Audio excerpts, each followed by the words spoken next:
شیخ الحدیث حضرت مولانا ڈاکٹر شمس الہدیٰ ربانی صاحب حفظہ اللہ۔ شیخ الحدیث کی مزید بیانات سننے کے لیے ہمارا یوٹیوب چینل الاشاعہ ٹی وی سبسکرائب کریں اور آگے شیئر کریں۔ یہاں پہ حضرت اکرمہ فرماتے ہیں من کان عدو لجبریل، جبر میک صراف ان کا معنی ہے عبد۔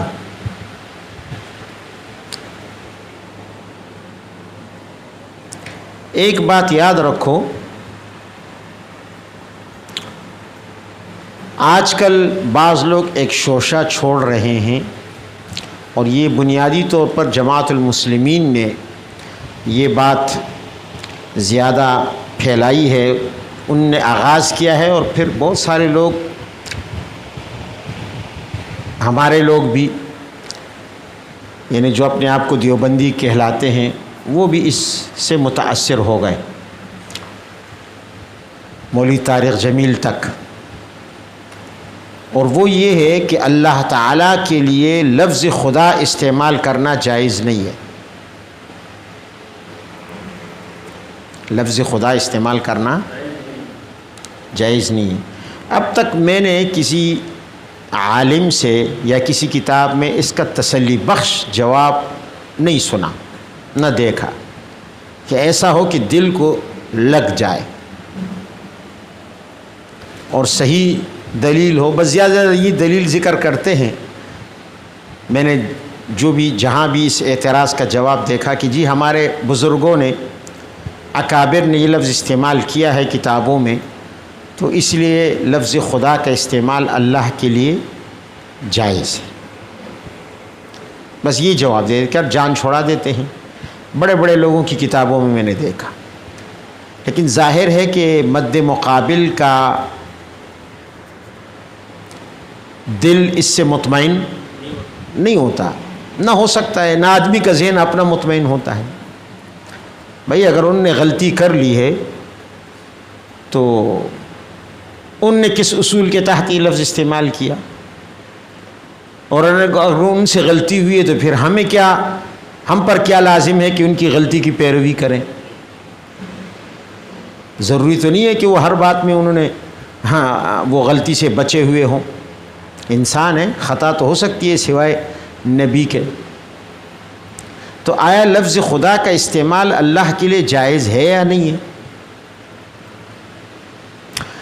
تو اصولی طور پر لفظ خدا ہی کیوں؟ اس سوال کو ہم ایک ضابطے کی شکل میں لے کر آتے ہیں، پھر اس ضابطے کو ہم شریعت کی روشنی میں دیکھیں گے۔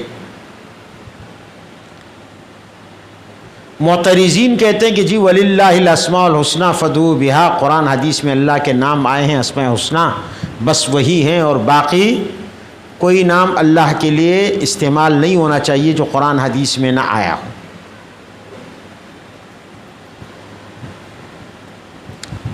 تو یہ تو ان کا اعتراض ہے۔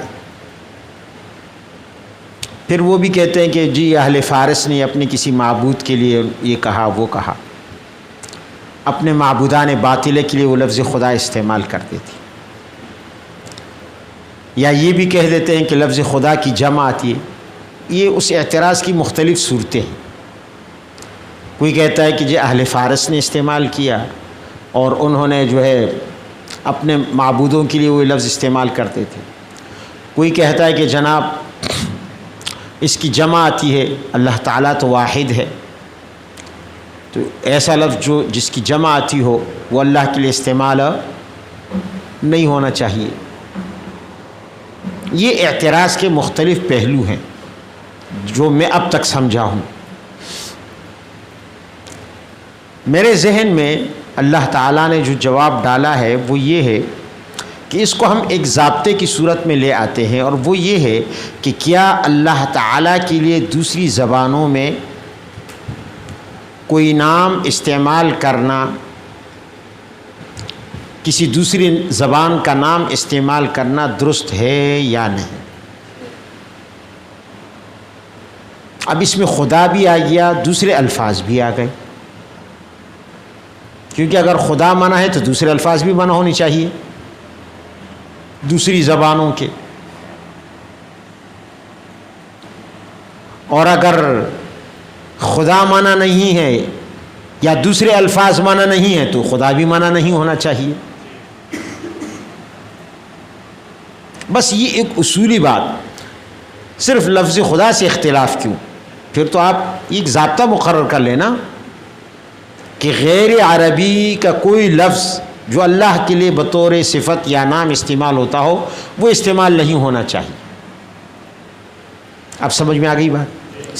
سوال یہ ہونا چاہیے، اعتراض اس طریقے سے اٹھانا چاہیے، تو پھر اس کا جواب سمجھ میں آ جائے گا ایک قاعدہ کلیہ کے طور پر.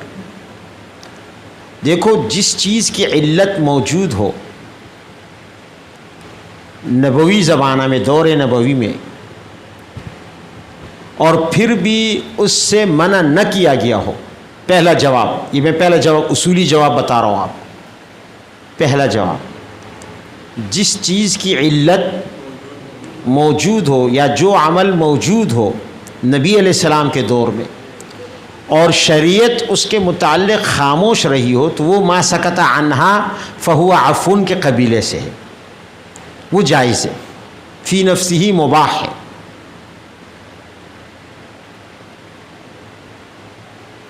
کیونکہ شریعت نے اسے منع نہیں کیا. اب دوسری زبانیں نبی علیہ السلام کے دور میں موجود تھی یا نہیں تھی؟ کوئی انکار کر سکتا ہے؟ ان زبانوں میں قرآن عظیم میں بھی اللہ تعالیٰ نے ان زبانوں کا ذکر کیا کہ وَمِنْ آيَاتِهِ اخْتِلَافُ أَلْسِنَتِكُمْ وَأَلْوَانِكُمْ. تو اس کا مطلب ہے کہ اور زبانیں موجود ہیں نا، قرآن اور زبانوں کو تسلیم کر رہا ہے. دوسری جگہ فرمایا وَمَا أَرْسَلْنَا مِن رَّسُولٍ إِلَّا بِلِسَانِ قَوْمِهِ لِيُبَيِّنَ لَهُمْ. ہر پیغمبر کو اس اپنی قوم کی زبان میں بھیجا گیا، اور ظاہر ہے کہ وہ عربی نہیں ہوگی. ہر پیغمبر کو تو عربی زبان میں نہیں بھیجا گیا، نہ ہر قوم کی زبان عربی تھی. ان زبانوں میں اللہ تعالیٰ کے لیے جو نام استعمال ہوتے تھے پیغمبر نے وہ استعمال کیے نہیں ہوں گے، نہیں کیے ہوں گے. تورات عبرانی زبان میں ہے، انجیل سریانی زبان میں یا آرامی زبان میں، تو اس میں یقیناً اللہ تعالیٰ کے لیے اسی زبان کے الفاظ ہوں گے یا نہیں ہوں گے. اس کے باوجود نبی علیہ السلام کے دور میں قرآن اتر رہا ہے اور ان زبانوں میں وارد شدہ الفاظ جو اللہ کے لیے استعمال ہوئے پیغمبر نے یا قرآن نے یا شریعت نے منع نہیں کیا، نہ اللہ نے منع کیا. تو اس کا مطلب ہے کہ شرائع و من قبلنا تو ہماری ذکر حجت ہے نا، اور پھر اس پر سکوت بھی شریعت کی طرف سے رضا کی علامت ہے. تو اصولی طور پر یہ بات معلوم ہو گئی کہ اگر یہ زبانیں بعد میں بنتی، اس وقت پوری دنیا میں صرف عربی ہوتی، تو یہ سوال اٹھ سکتا تھا کہ عربی کے علاوہ اللہ تعالیٰ کے لیے کسی اور زبان کا لفظ استعمال کرنا جائز نہیں ہے. لیکن یہ زبانیں آدم علیہ السلام کے دور سے لے کر نبی علیہ السلام تک دنیا میں رہی اور نزول قرآن کے وقت بھی رہی، اور ان میں اللہ تعالیٰ کے لیے نام بھی استعمال ہوتے رہے. اس کے باوجود شریعت نے منع نہیں کیا ان زبانوں میں اللہ کے لیے استعمال ہونے والے الفاظ. تو معلوم ہوا کہ دوسری زبانوں کے، عجمی زبانوں کے ایسے اسما جو اللہ تعالیٰ کے لیے استعمال کیے جاتے ہوں وہ بالکل درست. یہ تو ایک اصولی ضابطہ ہو گیا. اب آتے ہیں جزئیات کی طرف. لفظ ایل، لفظ ایل یہ ہے کیا؟ اس کا معنی ہے اللہ. عربی میں نہیں، عبرانی زبان میں. اسی سے ہے ایلیا، بیت المقدس کو کہتے ہیں، پہلے گزر چکا. تو ایل کا معنی ہے اللہ. یہاں امام بخاری نے حضرت اکرمہ کا قول نقل کیا، جبر ومیک وصراف عبد. یہ اس کا معنی کیا ہے؟ عبد. اور ایل کا معنی کیا ہے؟ ایل اللہ، ایل اللہ ہے. ایل کیا ہے؟ اور ظاہر ہے کہ یہ عربی میں تو نہیں ہے،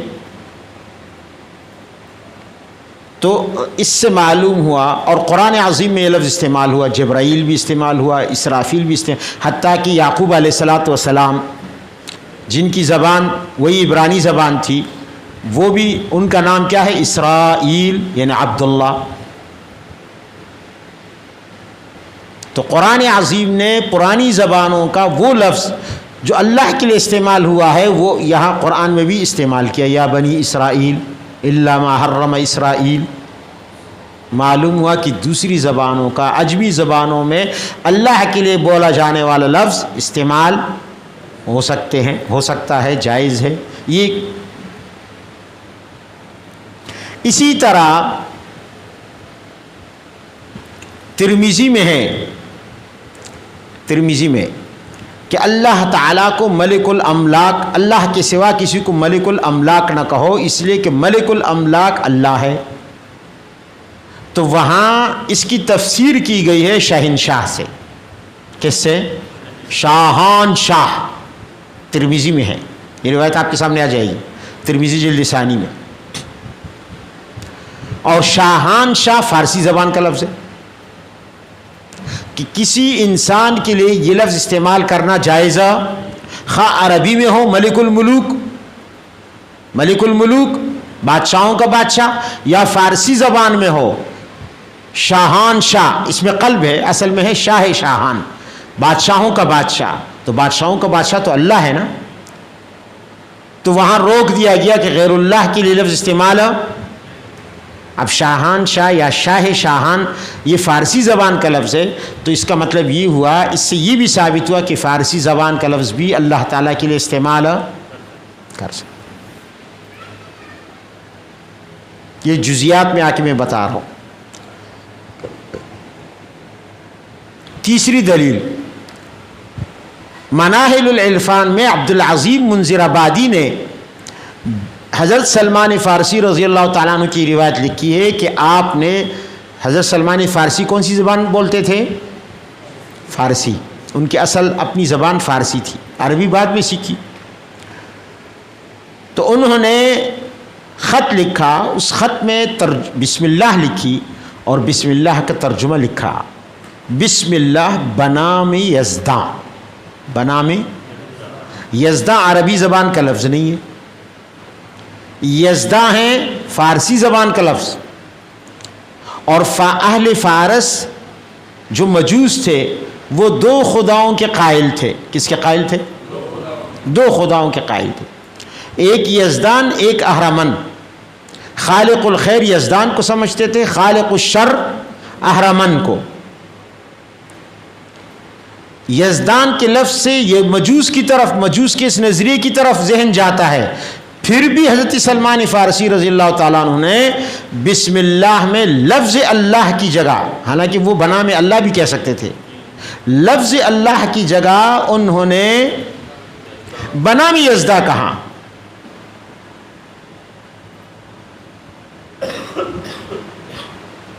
تو اس سے معلوم ہے کہ فارسی زبان کا، اور کسی صحابی نے اس پر اعتراض نہیں کیا، تو معلوم ہوا کہ فارسی زبان میں اللہ کے لیے جو لفظ استعمال ہو رہا ہے یزداں، اس کا استعمال تو خدا کا استعمال کیوں نہیں جائز؟ جہاں تک یہ کہا جاتا ہے کہ لفظ اللہ کا ترجمہ خدا نہیں ہے، بے شک نہیں ہے. کس نے کہا لفظ اللہ خدا کا ترجمہ ہے یا متبادل ہے؟ قطعاً نہیں ہے. اللہ کا ذاتی علم ہے. اللہ کا ذاتی علم ہے. لفظ اللہ، لفظ خدا اللہ کا نہ متبادل ہے نہ ترجمہ ہے. یہ اصل میں عربی زبان کا لفظ الہ، یہ اس کا متبادل ہے فارسی میں. فارسی عربی زبان میں لفظ الہ اللہ کے لیے استعمال ہوتا ہے، ہوتا نہیں ہوتا؟ ہم کلمہ پڑھتے ہیں لا الہ الا اللہ، اللہ کے سوا کوئی الہ نہیں، معنی اللہ الہ ہے. وَإِلَٰهُكُمْ إِلَٰهٌ وَاحِدٌ، الہ کا لفظ استعمال ہوا نہیں ہوا. لہٰذا ان کا وہ اعتراض بھی دفع ہو گیا کہ لفظ خدا تو غیر اللہ کے لیے استعمال ہوتا ہے، تو بھئی الہ کا لفظ غیر اللہ کے لیے استعمال نہیں ہوتا. قرآن عظیم میں لفظ الہ غیر اللہ کے لیے استعمال ہوا ہے. فما اغنت عنہم آلہتہم التی یدعون من دون اللہ من شیء. آلہہ الہ کی جمع ہے نا، غیر اللہ کے لیے استعمال ہوا. اس کے باوجود اللہ تعالیٰ کے لیے استعمال ہوتا ہے. ہاں وہ بات آگے کر رہا ہوں میں. تو یہ الہ کا لفظ غیر اللہ کے لیے استعمال ہو تو پھر بھی اللہ کے لیے استعمال ہو رہا ہے. تو لفظ خدا اگر غیر اللہ کے لیے استعمال ہوتا ہے پھر بھی اللہ کے لیے استعمال ہو سکتا ہے، کہ اصل میں خدا حقیقی تو وہی ہے. باقیوں کے لیے تو ایسی اسمی طور پر استعمال ہوتا ہے، لوگوں نے نام رکھا ہے ان ہی الا اسماء سمیتموہا. اور پھر اس اعتراض کا جواب بھی ہو گیا کہ جی خدا کی جمع آتی ہے تو خداؤں، خداؤں ان کے خداؤں نے یہ کیا، ان کے خداؤں نے. تو قرآن عظیم میں تو الہ کی جمع آلہہ آئی ہے. تو جب الہ کی جمع آلہہ آتی ہے تو پھر الہ کا لفظ اللہ کے لیے استعمال نہیں ہونا چاہیے، جبکہ یہاں استعمال ہوا. اسی طرح جو دوسرے الفاظ ہے، پروردگار ہے، یہ فارسی کا لفظ ہے یا نہیں ہے؟ آپ رب کا ترجمہ پروردگار سے پھر نہیں کر سکتے. پالنہار ہے، کردگار ہے، یہ الفاظ. حالانکہ یہ جتنی صفات الہیہ ہیں، 99 صفات جو آپ ہر قرآن کے آخر میں یا شروع میں دیکھتے ہیں یا قرآن عظیم میں، ان کا ترجمہ تو آپ اپنی زبان میں کریں گے نا، پھر تو ترجمہ ہی حرام ہو جائے گا. اس لیے کہ اگر آپ نے رب کا ترجمہ پروردگار سے کیا، رحمان کا ترجمہ مہربان سے کیا، تو یہ تو ناجائز ہو گیا. آپ نے اللہ کے لیے عجمی زبان کا لفظ استعمال کیا، تو مہربان کا لفظ استعمال ہوتا ہے نہیں ہوتا اللہ کے لیے. اب سمجھ میں آ گئی بات. پھر داتا، پھر تو یہ اللہ کے لیے داتا کا استعمال بھی نہیں ہونا چاہیے. تو یہ تمام الفاظ، حالانکہ کون بھی وقوف ہے جو اچھا یہ لوگ اس کو منع نہیں کرتے، تو ان سے کہا جائے نا کہ پھر ترجیح بلا مرجح کیوں ہے، یہ الفاظ بھی منع کر دو. دوسری ایک اور بات کہ لفظ خدا کا معنی کیا ہے. لفظ خدا اصل میں ہے، اس کا معنی ہے خود آس. یہ بنا ہے خود آ سے، یعنی جو ذات خود بخود آئی ہو، کسی نے اس کو پیدا نہ کیا ہو. تو اس ذات، اس معنی کا مصداق حقیقی صرف اللہ کی ذات ہے، اور کوئی ہو ہی نہیں سکتا. کسی اور کو اگر ہم خدا کہیں گے تو جھوٹ ہے، خلاف حقیقت ہے. وہ خود سے کہاں ہے، وہ تو مخلوق ہے. اب یہاں پہ ایک اعتراض ہو سکتا ہے کہ جناب آپ نے کہا خود آ، تو آنا یہ بھی حدوث کی علامت ہے، تو خدا کہیں سے آیا تو نہیں ہے. تو اس کا جواب یہ کہ اس میں تجرید ہے. اس میں کیا ہے؟ آپ نے بیضاوی پڑھی ہے؟ بیضاوی میں رحمان اور رحمت کا، رحمت کسے کہتے ہیں؟ رحمت کی تعریف کی ہے بیضاوی نے، رقۃ القلب یقتضی الاحسان. کیا نہیں کیے؟ تو پھر اللہ کے لیے قلب بھی ثابت کرو، پھر اس قلب کے اندر رقت کی کیفیت کو بھی ثابت کرو. ان تغیرات سے تو اللہ تعالیٰ منزہ ہے، اور ان اعضاء سے. تو پھر وہاں امام بیضاوی نے کہا نہیں، ان الفاظ کے استعمال جائز ہے، اس لیے کہ ان میں تجرید کر لی گئی ہے. ان میں کیا کر لی گئی ہے؟ اب احسان رہ گیا اور رقۃ القلب اس کے معنی سے ہٹا دیا گیا، نکال دیا گیا. اسی طرح یہاں بھی تجرید ہے. معنی یہ ہے کہ وہ ذات جو خود بخود خود سے موجود ہو، کسی نے اس کو وجود بخشا نہ ہو. لم یلد ولم یولد کا یہی معنی ہے. ٹھیک ہے. اس لیے ان دلائل کی روشنی میں میں سمجھتا ہوں کہ لفظ خدا کا استعمال بالکل جائز ہے. اس بنیاد پر نہیں کہ ہمارے اکابر استعمال کر رہے ہیں، اس بنیاد پر کہ یہ دلائل ہیں اس کے جواز کے. ہاں ان تمام باتوں کے باوجود یہ بات اپنی جگہ مسلم ہے کہ اللہ کا متبادل نہیں بن سکتا خدا، اس لیے کہ خدا عجمی لفظ ہے اور اللہ قرآنی لفظ ہے. بے شک اللہ افضل ہے، لفظ اللہ افضل ہے، اس میں کسی کو انکار. بات سمجھ میں آئی نہیں؟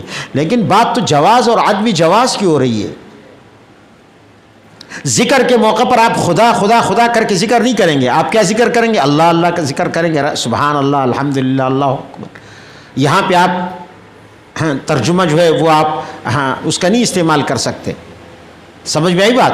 اللہ کی جگہ آپ خدا استعمال کر رہے ہیں ذکر میں.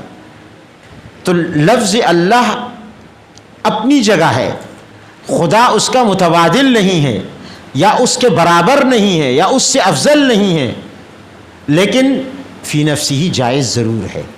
اس معنی کے لحاظ سے تو اس کا مصداق صرف اللہ کی ذات ہے کہ جو لم یلد ولم یولد ہو، جس کی تشریح مختصر لفظ خدا نے کر دی کہ جو ذات خود سے موجود ہو، کوئی اس کا خالق نہ ہو. اب سمجھ میں آ گئی بات؟ اس لیے یہ ہمارے طارق جمیل صاحب نے بھی ایک دفعہ اس پر خاصا بیان جھڑ دیا کہ جی خدا جائز نہیں ہے، فنا نہیں ہے. اور یہ اصل میں اعتراض جماعت المسلمین کا ہے، انہوں نے اس پر رسالہ لکھا. اور اس کے بعد ہمارے آصف قاسمی صاحب نے بھی ایک تفسیر لکھی اور اس پہ لکھا کہ جی میں نے اس میں خدا کا لفظ استعمال نہیں کیا. اور بعض اہل حدیث کا بھی یہ نقطہ نظر ہے، وہ بھی جماعت المسلمین سے متاثر ہونے کے بعد، حالانکہ پرانے اہل حدیث کا نہیں ہے، جو نئے آج کل کے جنہوں نے جماعت المسلمین کا ایسے یہ اعتراض سنا، ان کے ذہن میں جواب تو آیا نہیں تو وہ بھی متاثر ہو گئے. جب معترض کا اعتراض اس کا جواب سمجھ میں نہیں آتا تو لوگ پھر بیچارے اس سے متاثر ہو جاتے ہیں. چلو جی جی ایک منٹ جی.